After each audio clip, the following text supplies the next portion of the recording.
Good evening, everyone. This is Mike. Welcome back to my channel, and this is going to be another response to a chat topic that was presented to the YouTube film community by my friend Harry Benson, who goes by the name of Maca Photos. And Harry came up with an interesting topic that relates to an earlier chat that we had. I think it was about a month ago, maybe not quite a month ago, that had to do with our enjoyment of films that are released in the Criterion Collection and the Masters of Cinema Collection, which are remastered beautifully with lots of extra features. And the discussion was about how having access to those home video productions has enhanced our life as film lovers and film collectors and our enjoyment. So anyway, Harry came up with the idea that let's take that a step farther, and he talks about the formats of Blu-ray and 4K, and he asks if those formats are tailor-made for the remastering of certainly silent films, but also a lot of films that are considered classics from 30s up into the 50s, maybe the 60s, which otherwise may not be seen by a lot of people if they were not in such good condition. Now, certainly when it comes to silent films, these things are just so old and sometimes in such bad shape that a lot of work has to be done in order to make them watchable. But some of these things have just been almost miraculously improved. And the guys brought up the movie The Phantom Carriage, which I think was 1921, 1922, which I agree that is just such a beautiful film, and the work they did on it is pretty amazing. So the idea is, from the discussion, is the use of these formats to make these old films look so perfect almost it's not only something that attracts film freaks like us who are actually seeking these films out, but for people who otherwise may never give them a watch, and maybe they will be so impressed by these movies that they will sort of convert to being cinephiles, something like that. So anyway, so when it comes to 4K, I have to agree with my friend James, DVD collector in 1974. He said that the only thing he knows about 4K is when he goes through Walmart and walks past the wall of televisions. And that's the same with me. I've never seen anything on 4K other than walking through Walmart or Best Buy and walking past all these bright lights flashing in my face. I feel like if I stand there too long and watch these things, my skin will just start to burn. So I don't spend too much time watching them, and I don't have any desire to convert everything to 4K. But when it comes to silent films, certainly I agree that it's wonderful to be able to get these in the best condition we possibly can. Now, having said that, I'm not quite as dedicated to Blu-ray as a lot of people seem to be, although that is changing. I am buying more films on Blu-ray more often. But most of the time, if I'm given a choice, let's just say with Criterion films, Criterion Collection, when they're at my local Barnes & Noble, if I'm shopping for something and they have the choice of DVD and Blu-ray right next to each other, most of the time I will go for the DVD. Now that is changing a little bit. I find that when I'm looking for certain films that are such visually exciting. For example, when I had the choice of buying Days of Heaven, Terrence Malick's film, Days of Heaven, on Blu-ray or DVD, I went for the Blu-ray because it is such a visual feast, and I thought I wanted that to be absolutely in the best, the brightest and the best imagery that I could possibly get. So yeah, it is changing a little bit. Now, I remember specifically when I went out to buy The Phantom Carriage, the only thing they had available was a Blu-ray, so that's what I got, and I'm very happy with it.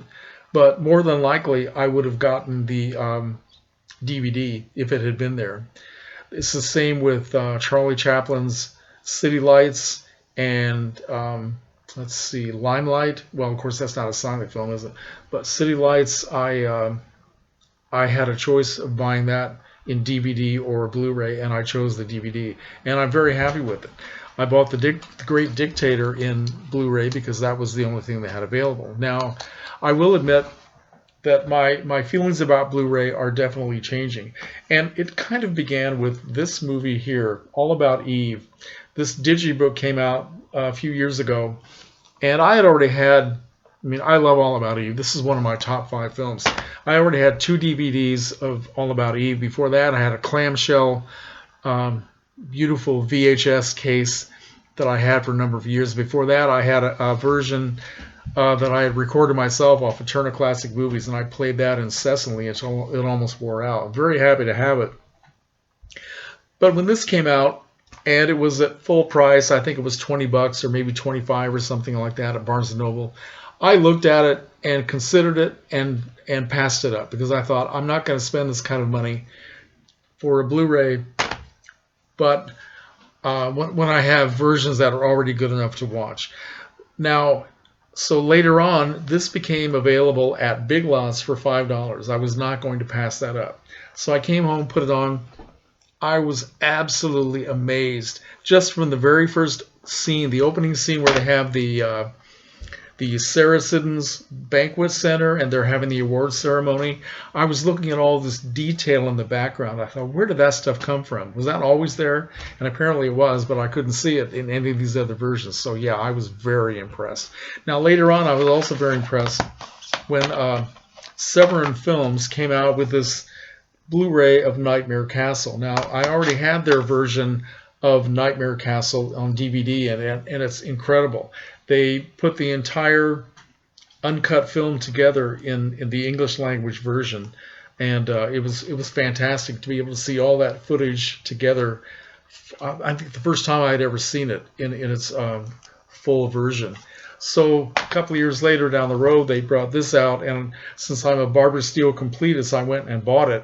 And it really is beautiful to look at. So, but it doesn't mean that I don't still watch the DVD most of the time. I just don't feel like everything has to be on Blu-ray. Now, James brought up my #1 film in my list of favorite films, which is The Night of the Hunter. Now, I have the Criterion Collection DVD version. Very happy with it. James has the Blu-ray, and he said it's fantastic. Now, maybe someday I will decide to upgrade, but right now I'm very happy with the DVD.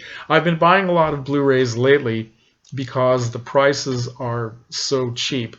They're down to $5 at Big Lots. You can get the, Harry brought up the Marilyn Monroe films, 7 Year Itch, Bus Stop. So I've been buying all of those, and some other films that were never previously, as far as I know, released on Blu-ray, and they're so cheap. I don't know why they're so cheap. Maybe it has to do with the fact that physical media is not nearly as popular as it once was, and they're just trying to get these things out there. I don't know. But also, everybody brings up Kino Lorber, which puts out a lot of really interesting stuff, and I do buy a lot of things from them. Some of their films they only release in Blu-ray, so of course that's what I get. And some things you have a choice of DVD or Blu-ray, and most of the time I still buy the DVDs. So it's just, DVD to me is still miraculously beautiful, and I have no complaints. But in fact, some of my other silent films, I don't have a big collection of silent films, but I have Nosferatu and The Cabinet of Dr. Caligari on DVD. Very happy with them both. I have the first Theda Bara film, A Fool There Was, which is from Kino, and that is also on, there goes the clock, so we can listen to it here. That is also on DVD, and I'm very happy with that. I'm not sure that's ever come out on Blu-ray. So, yeah, I'm not exactly a Blu-ray freak now, but it is evolving, and eventually I will probably start buying most things on Blu-ray. So that's the way it is. Harry also asked the question, when we are trying to find information about what films we want to buy and how they look and how they've been remastered and what features they have, what websites do we go to? And I actually don't go to any websites. I actually get mine from magazines. And I have 3 magazines that I buy on a regular basis. One is Videoscope, comes out 4 times a year. Loads of, well, it has feature articles, but it has loads of film reviews, DVD, Blu-ray, a lot of horror films, science fiction, and cult films. And I buy these every time I see them. Another one is Shock Cinema, which also comes out 4 times a year. They have a lot of film reviews as well, and they lean more toward exploitation films and very bizarre cult films, many of which I've never heard of, and it's just fascinating to read about them. But they talk about the ratio and all that sort of thing, and they give you a lot of information that you need. And the other one I buy is this magazine called Scream. Scream, not to be confused with another horror film magazine, Scream. That's something quite different. But this is a film magazine that comes out. I think this comes out more often than 4 times a year, maybe not. But I pick these up whenever I can. They also have a lot of film reviews, old horror films, classics, and yeah, just interesting. Very well written, very informative, thoughtful reviews of a lot of cult films that you're not going to be reading about anywhere else. So yeah, I like to collect these magazines. Of course, I have growing piles of magazines all over my house. Anyway, that is my response to the chat video, and invite anybody else who would like to join in and talk about your feelings about the formats of Blu-ray, 4K. Anybody out there throwing all your Blu-rays out and getting nothing but 4Ks? I'm sure some of you are. Okay. Talk to you later.